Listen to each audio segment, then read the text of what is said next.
Hey, this is Writers Row. I'm DC Wright-Hammer, and I have a very special guest for this episode. I'll let her introduce herself.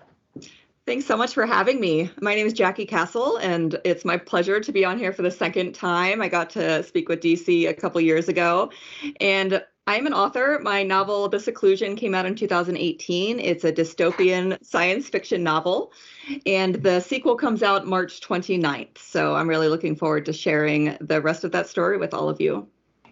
Absolutely. Looking forward to that. I read The Seclusion, very immersive, futuristic, dystopian type future.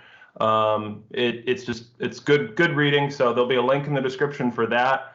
And depending on how or when this gets published, I'll if you have pre-orders or anything like that for the next book, I'll have that in there as well, so people can get all of that.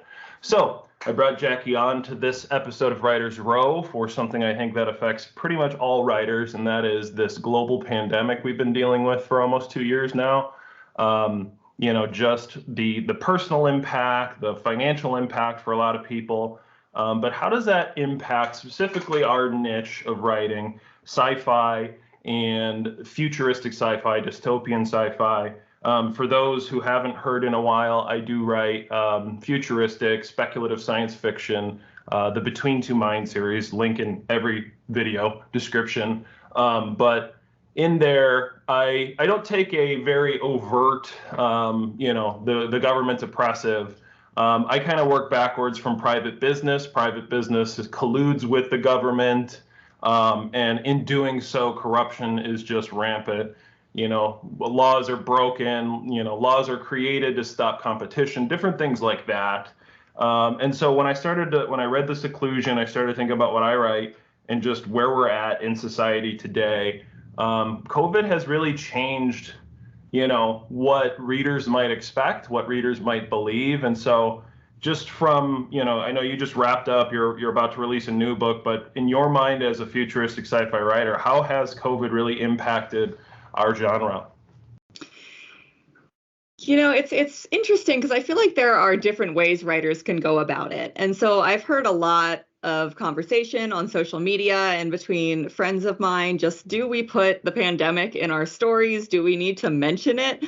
Or is that built into any story that we tell now? And I think that's really just a personal decision, and it's going to depend on the timeline of your story. I think that readers also are craving stories where maybe COVID is never mentioned, or maybe they're just taken to a different timeline completely. But I think kind of what you were getting at is that we're also now seeing, when there is a global catastrophe, the way that society is reacting and the way that people are interacting with each other to keep each other safe is maybe not exactly the arc that we've seen in a lot of science fiction. And so how is that going to inform our writing going forward? And I think that I don't have an answer for you, but I'm excited to talk about it because it's on my mind a lot too. Obviously, the pandemic novel isn't now going to be, oh, everyone hunkers down and does what's best. A zombie novel now may include a large portion of society going out and trying to lick the zombies. Who knows, So Yeah. So we all are just kind of, I think, as writers, all kind of having that conversations with each other and in our heads of figuring out what that will look like as far as storytelling. Yeah, I'm trying to think of what slogan that would be, lick the zombies. But I think that's sort of it, right? Because it's easy, especially when you're writing, if you're following like three acts or whatever you're following, like you need like some kind of antagonist, some kind of thing you're fighting against. You need to build it up and you need to resolve it. And so it's really easy to have like this, especially like dystopic government that is all powerful, that can control just about everything. And I think, that hasn't, really been the case ever, where they control everything, right? And what we see in this is there's such sort of like chaos. There's this sort of response from the government, and then there's just millions and millions of people doing what they think is best for themselves. Mm-hmm. Some putting forward what the government says, some fighting actively, staunchly against it. And then the government having to respond and adjust and give concessions, political concessions, in other cases. And so how do you think that, nuance is going to find its way in science fiction or not? I mean, what do you think about that? I mean, honestly, I think science fiction has kind of been a genre that's been wrestling with those kinds of questions for a very long time. I think that it's always kind of involved a lot of what ifs when it comes to relationship with our government, with ourselves, with our society. And then if you're writing a story where the government is completely corrupt, then you have to contend with that as well. You can't just mirror, what you see in real life. So for instance, this sequel that I'm writing, I did have a section where, I did change it based on a lot of what was going on with COVID, because in my initial draft, I had one of the characters really showing everyone, really what was going on outside of their immediate community, and then all reacting to that information as it was shown to them. And then, as I'm living through this, I mean, like, that's probably not exactly how everyone would react. You're going to have folks who think that whatever she's showing them is made up, folks who bury their head in the sand, folks who are still really lining up behind their government, no matter what they're saying and no matter who they're serving. And so it really did kind of force me to play with all of that. It reminds me, I don't know if you've seen it yet. It's been pretty popular, that movie Don't Look Up. Yep. that just came out. And I think that played with a lot of these same questions that we're talking about, is like, what do you do when the facts and the truth that's right in front of people's eyes isn't enough? And I think we're going to see a lot of what we're living through explored, maybe not on the nose, maybe not talking about COVID directly, but with people exploring that through story, is like, just seeing how various factions of our society reacted and putting that into a fictional world. Yeah, because, on the one hand, Don't Look Up, was very heavy-handed, right? Like, it was obviously, this is climate change, this is not an asteroid. And, with that, there's a lot of satire. It's also very pointed. Obviously, it's pointed directly at folks who deny climate change or diminish the, studies, the effects, different things like that. And it is, as science fiction writers, should we be pointing the fingers at perceived opponents, at perceived people who don't necessarily agree with our take? We kind of talked about that a couple of years back, and should we be political in both our personal lives and in our writing? How much of that is relevant in the time of COVID now? That's not an easy question to answer. I mean, I think it's really going to depend on each individual writer and the messages they want to get across. And I think that any book that just kind of hits people over the head with a message is probably not going to be received by anyone other than the folks that already think like you do. And so I think that a more powerful way to share your message is to create characters that people connect with, to create a journey that people can follow along with, and then maybe within there, show folks a different way of thinking. And so then we think of that with COVID. Maybe there's more people that then share a story of how a pandemic directly affected their characters' lives, what it was like for them to live through, maybe family members dying and others, not enacting basic safety measures, what it was like to see something in front of them and then be told, on the news that it wasn't happening. So just kind of providing people with up close and personal stories that maybe if they they can connect with, and maybe will allow them to gain a little more empathy for how these last 2 years have affected people other than their immediate bubble. Yeah.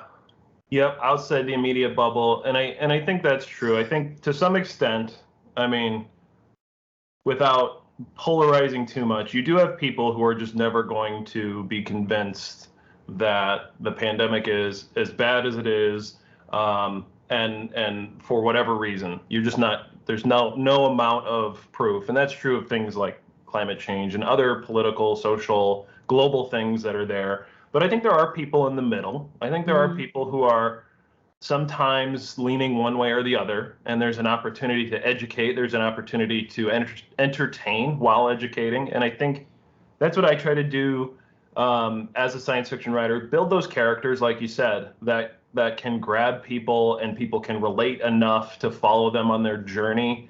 And then as things unveil, as things get revealed to that character, how does that character respond, and what does that ignite inside the reader? I hope they're entertained. I'm an entertainer. I'm an artist. I'm, a writer. But politics do get in there. Like I couldn't write a different, story and publish it and have people read it. I have to write what I know and what I believe. But there are characters, and I think this is where the nuance comes in. Characters that can, really play on the emotions of the main characters.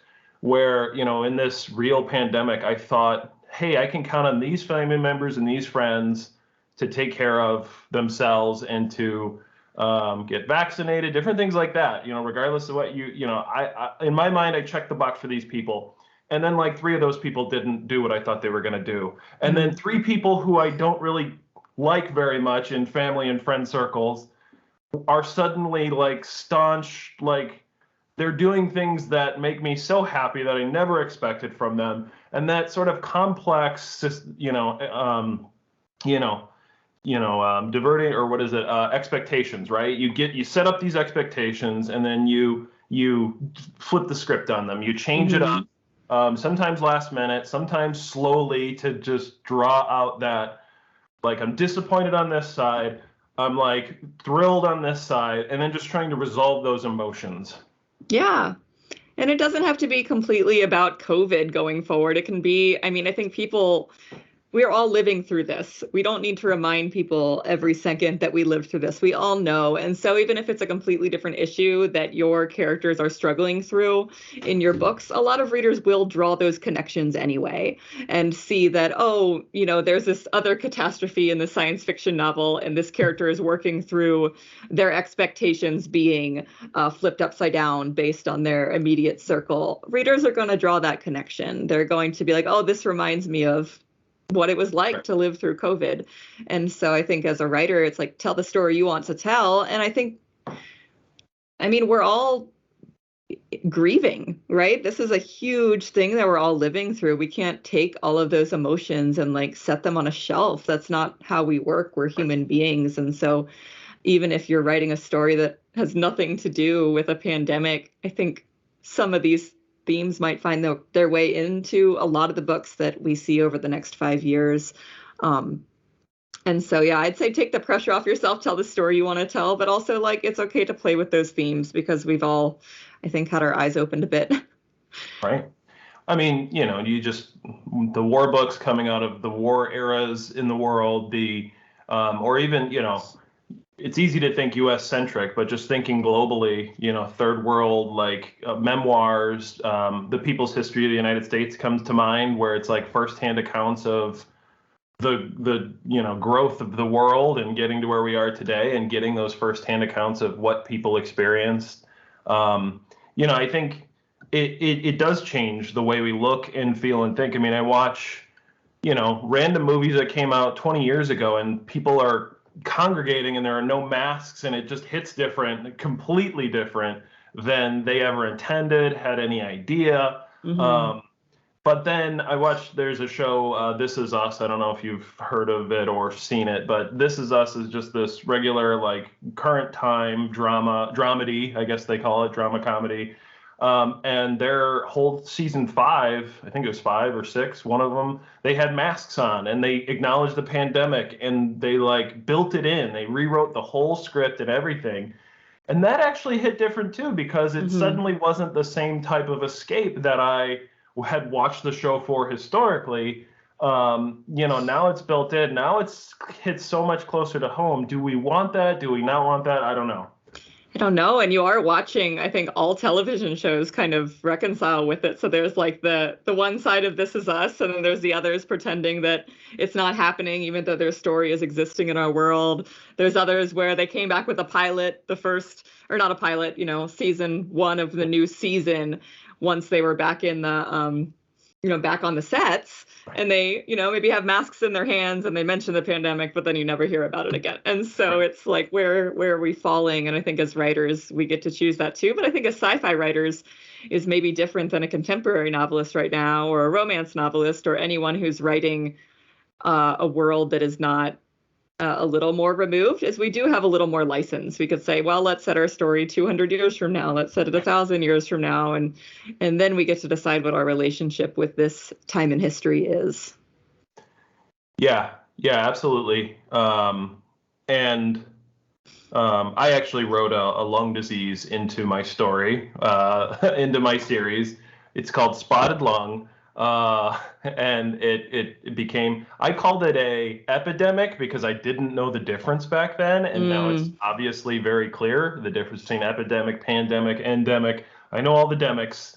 But I wrote that in there. I actually had someone, a couple of months after, who read my book, and they're like, oh my gosh, you talk about a lung disease, you talk about, respiratory. And now, my disease, it's caused by pollution. You become addicted to pollution, basically. It's just this little side story I threw in there that helped to drive some of the corruption side of things. Talk about how would governments respond to that? How would big pharma respond to that? And, throw in some conspiracy theories to kind of rile things up. But it's interesting. The speculative fiction can think of things like that, and then reality, kind of bring some of that to truth. And I'm kind of like, oh, that's cool that I wrote that. I'm not sure, like, I don't know if I'm happy or not happy about it. Like, it's kind of neat that there's a connection there, but well, it might really resonate with someone, and I'm sure that you wrote it differently than you would have 5 years ago.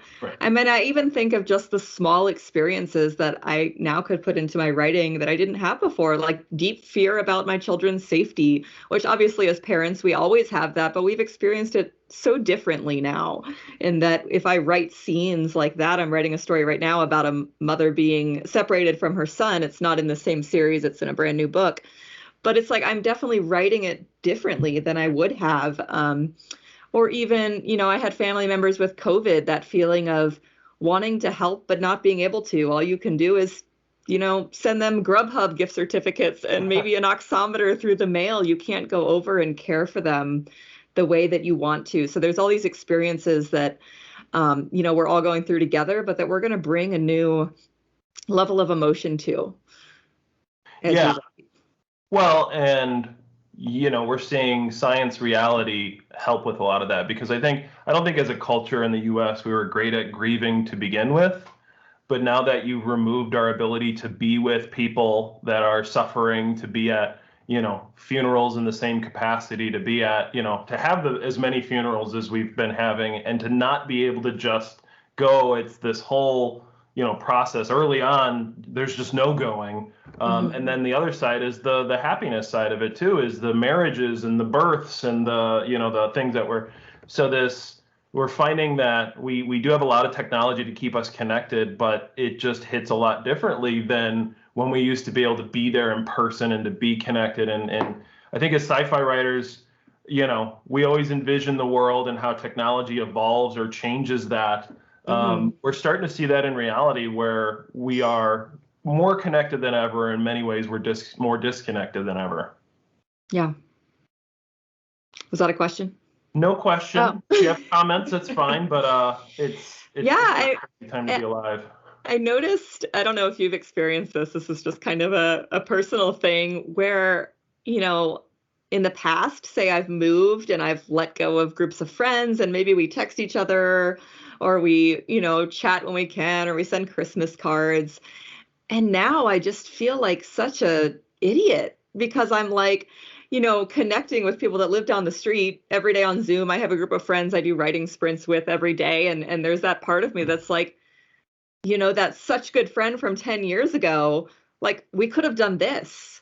We could have kept each other company. We could have done those things. And a lot of good has come out of that, where I have tried to reconnect with some people that maybe I've lost connections with, because this is just how we're connecting with everyone. It doesn't matter if we live, 20 hours away or 20 minutes away. Like, this is just what we're doing. And so that in that way, I feel really appreciative for it. Yep. That just ability. I do, I have folks that will just kind of get on Zoom and we'll, set the timer for 20 minutes and we'll write and then we'll talk about what we wrote and we'll just do that all morning until we take a lunch break. And it's like having, a community in your living room that you would have had to, really rearrange your schedule to do anything like that before.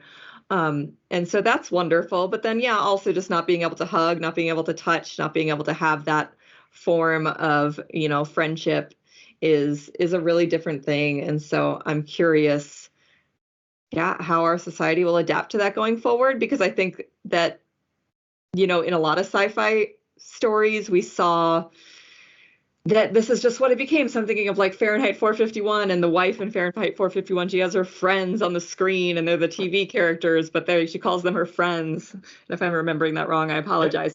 Yeah. But now I'm just like so happy to see my friends in person and to hug them. And it's like there's all this gratitude, which I feel like a lot of sci-fi writers didn't really write that into their future. So I almost wonder, when this is safe again for us all to be together, if we'll really just come to that from a much more grateful place, and we'll maybe put down the screens when we don't need to have them up. And I'm noticing that I'm after all of this, I don't crave to watch television as much as I used to. I don't crave to be on my phone and scroll the way I used to. I'm not on social media nearly as much. And I think it's just, I burnt myself out. And so, yeah, like a lot of those predictions, I guess I'd say, might have been totally wrong, and that we're all just ready to go, have a glass of wine in each other's living rooms and just like sit in silence and enjoy being in the same room. For sure. Renaissance of in-person gathering. I'll look forward to that time. Yeah. So, all right. Well, I appreciate you coming on, Jacqui. We'll definitely circle back in the future sometime, I'm sure. You want to give one last pitch of your book that's coming out? Sure, I'd love to. So this is the sequel to The Seclusion. It's called The Chasm, and it comes out on March 29th. And I don't want to be too spoilery, but it follows the threads of the characters where they left off at the end of book 1.